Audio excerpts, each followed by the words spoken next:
Constitution to see how you deploy soldiers both in peacetime and even in times of internal insurrection. These are all the developments which beg for answers. And then you wonder, how do we respond? As media men, how do we respond when the president calls for national assistance in addressing critical problems such as electoral reforms, the Niger Delta problem, and lately the G20, and why we are not there?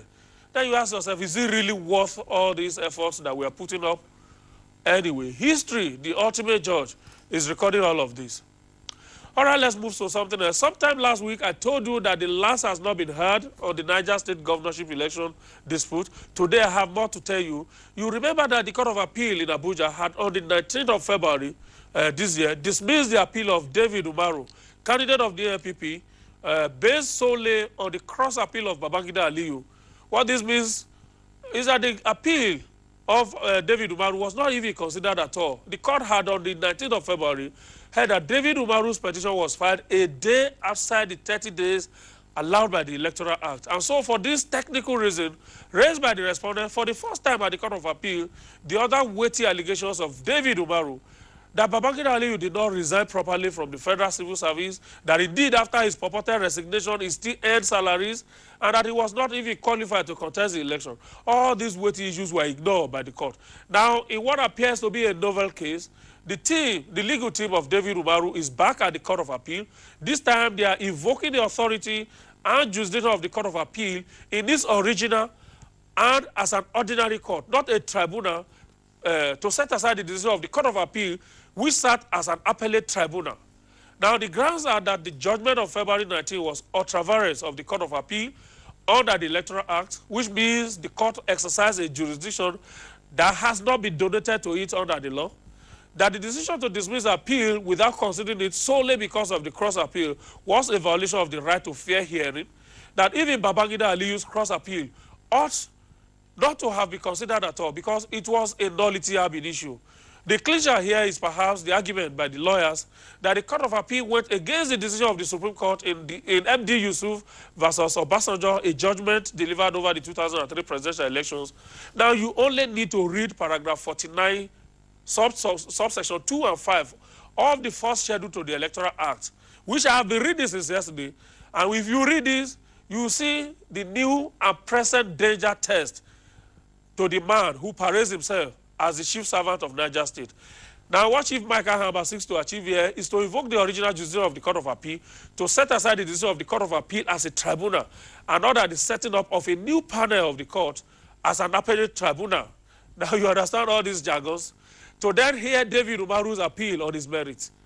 The technicality raised by the previous court may not stand in the face of the provisions of the law, and the meaning given to it by the Supreme Court in so many decided cases. Lawyers who are conversant with this case say, indeed, this case is novel and is permissible in law as the Court of Appeal is being asked to revisit its decision as a final court on the issue. What this means, therefore, is that David Umaru may yet have his day in court. Who knows? He may as well win. Anyway, that's speculating now.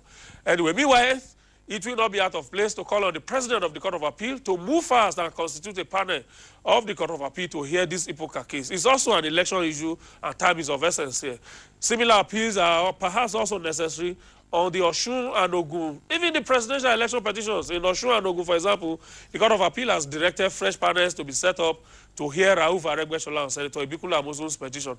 And in respect of the presidential election itself, the ball is equally in the court of the President of the Court of Appeal to constitute the Court of Appeal panel that will hear the petition of Hope Democratic Party, which the Supreme Court said should be heard on its merit. Now, still on election matter in Asaba Delta State, yesterday, hearing finally started. Almost 2 years after election, hearing finally started in the petition of Peter Okocha, governorship candidate of the Action Congress. Okocha is complaining of unlawful exclusion. Peter Okocha was in the witness box for hours yesterday at the commencement of the hearing, after the new tribunal had yesterday morning rejected a motion seeking to strike out the petition on yet a technical ground. This should be our final take. Reports from Abeokuta, Ogun State point to some developments likely to take place today.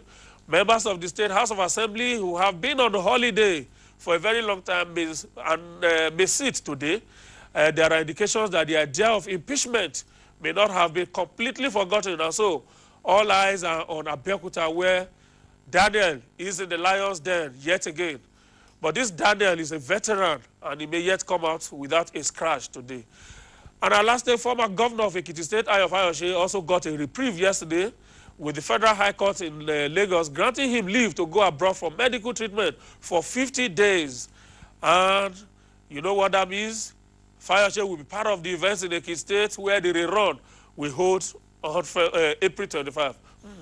Okay, these are the developments in the polity. Let's take a quick break now, and when we return, we go straight into discussions. If you're just joining us, our discussions are starting now. This Tuesday, we are back to the issue of corruption. That's the issue we started yesterday, and particular focus is on this Halliburton intercontinental bribe. Joining me for discussions, I have my panel, as I had them yesterday. Babatunde Oluajo is still joining us on the program today.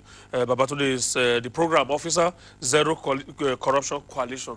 Welcome to the program. Thank you very much. All right. Femi is also back with us this morning. Femi is head of Media and Publicity, Economic and Financial Crimes Commission, EFCC. Femi, welcome to the program. Thank you. And my namesake is also back, Benga Onoyiga. He's a veteran journalist, National Vice President of the AUJ in Zone H. He's a member of the Steering Committee Anti-Corruption Revolution, ANCOR. Welcome to the program too, Benga. And in Lagos, let's quickly find out if Agba Jalingo is also there in our Alagbado studio. Agba Jalingo is of Nigerian Renaissance Movement. It's all about rebirth, ethical rebirth, that is, anti-corruption and social rights and economic development. Agba, if you are there, let's see your face.